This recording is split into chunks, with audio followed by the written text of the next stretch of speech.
So yun na nga guys, no. Bali binaklas ko pa nga lang siya. Tapos itatry natin siya troubleshoot.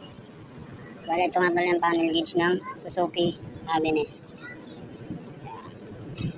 So itatry natin siya troubleshooting. Medyo bibilisan lang natin kasi parang ulan eh. Maabutan tayo guys. So ginawa ko, inopen ko siya. Tapos nilinis ko yung flex niya. So kasi ito sa loob meron tong flex dito sa digitizer niya. So guys, itatry natin sa ulit dito sa wires niya, sa connection. Tatry ko ulit siya ulit mamaya. So guys, tingnan nyo lang ha. Babalik ako kapag naikabit ko na lahat kasi parang ulan eh. Yun, matulim. Tingnan natin kung maganda yung ginawa natin. Guys. Okay.